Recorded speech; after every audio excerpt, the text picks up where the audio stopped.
ఎప్పుడెప్పుడు ఆయన ఎదురు చూసే సినిమాలు కొన్ని మాత్రమే ఉంటాయి. అవేవో చెప్పే ముందు ఒక చిన్న లాజిక్ చెప్పనా. బాగా బాధ వస్తే భరించాలి, అప్పుడే ఆత్మవిశ్వాసం పెరుగుతుంది. బాగా ఆనందం వల్ల నవ్వు వస్తే ఆపుకోవాలి, అప్పుడే నీ క్యారెక్టర్ పక్క వాళ్ళకి అర్థం కాదు. ఆకలి అంటావు, బాధ అంటావు, భరించాలి అంటావు. అసలు ఏం చెప్పాలి అనుకుంటున్నావురా అని అనాలనుంది కదా. ఊరికే చెప్పాను బ్రదర్, అప్పుడప్పుడు ఆడుకోవటంలో వచ్చే కిక్కే వేరు కదా. ఆడుకోవడం అంటే క్రికెట్, ఫుట్బాల్ కాదు భయ్యా, మనుషులతో, వాళ్ళ పేషెన్సీతో. ఇక సొల్లు ఆపే స్ట్రైట్గా పాయింట్కి వస్తాను. పవన్ కళ్యాణ్ సినిమా ఎప్పుడెప్పుడు వస్తుందా అని వెయిట్ చేసే వాళ్ళలో మీతో పాటు నేను కూడా ఉన్నాను. కానీ పవన్ తీయబోయే కొత్త సినిమా మాత్రం మన ఆశలకి, ఆనందానికి బాగా పరీక్ష పెడుతుందని చెప్పాలి. నిన్న కాక మొన్న సర్దార్ గబ్బర్ సింగ్తో మన ముందుకు వచ్చిన పవన్ కళ్యాణ్ గారు ఒక్క మాట చెప్పారు, ఇక వరుసగా ఖాళీ లేకుండా సినిమాలు చేస్తాను అని.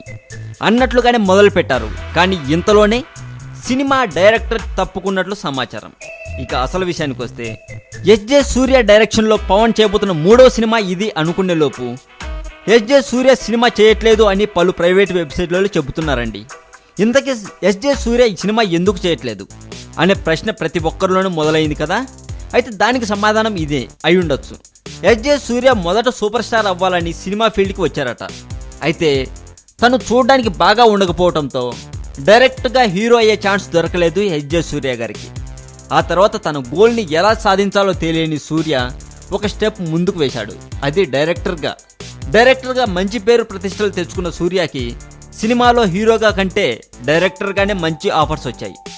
అందులోనే కంటిన్యూ అవుతున్న సూర్యకి ఇప్పుడు చాలా సినిమా ఆఫర్స్ రావడంతో, పైగా ఈ మధ్యనే రిలీజ్ అయిన సినిమా 20 బంపర్ హిట్ కొట్టడంతో ఇప్పుడిప్పుడే మరిన్ని సినిమా ఆఫర్స్ రావడం వల్ల బిజీ అయిపోయారట సూర్య గారు. ఆల్రెడీ కమిట్మెంట్ ఇచ్చిన సూర్య గారికి టైం లేకపోవడంతో పవన్ కళ్యాణ్తో సినిమా ఆపేయడానికి సిద్ధపడ్డట్లు సమాచారం. ఇక ఎస్జే సూర్య గారు నేను ఈ సినిమా చేయట్లేదు అని పవన్తో చెప్పి ఉంటే వాళ్ళ మధ్య ఏం జరిగిందో, వాళ్ళ మధ్య మనస్పర్ధలు వచ్చాయా లేక సింపుల్గానే తీసుకున్నారా? ఒకవేళ మనస్పర్ధలు వస్తే ఎలాంటి మనస్పర్ధలు వచ్చాయో మీకు 1 అవర్ తర్వాత నేను చెబుతాను, మాకు అందిన సమాచారం ప్రకారం.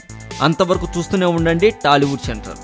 సినిమా చేయను అని చెప్పి ఉంటే ఎస్జే సూర్యపై పవన్ కళ్యాణ్ ప్రభావం ఎంతవరకు ఉందో నేను మీకు చెబుతాను నెక్స్ట్ పబ్లిష్ చేసే వీడియోలో. ఇంకొక విషయం, మురుగదాస్ గారు డైరెక్షన్లో వస్తున్న మహేష్ బాబు సినిమాకు కూడా ఎస్జే సూర్య గారు విలన్ రోల్ చేస్తున్నారండి. ఈ సినిమాకు సంబంధించి ఆల్రెడీ కమిట్మెంట్ ఇవ్వటంతో పవన్ కళ్యాణ్ గారి సినిమాకి డైరెక్షన్ చేయలేకపోతున్నారు అని కూడా చెప్పుకోవచ్చు. సో ఇండైరెక్ట్గా మహేష్ బాబు గారు కూడా ఎస్జే సూర్య పవన్ కళ్యాణ్తో సినిమా చేయకపోవడానికి ఒక కారణం అని చెప్పొచ్చేమో. ఈ వీడియో మీద మీ కామెంట్ కూడా పోస్ట్ చేయవచ్చు. ఈ వీడియో మీకు నచ్చినట్లయితే లైక్ చేయండి, షేర్ చేయండి. మరింత టాలీవుడ్ సమాచారం కోసం సబ్స్క్రైబ్ చేయండి టాలీవుడ్ సెంట్రల్. నేను పబ్లిష్ చేసే నెక్స్ట్ వీడియో కోసం వెయిట్ చేస్తూనే ఉండండి. అంతవరకు చూస్తూనే ఉండండి టాలీవుడ్ సెంట్రల్.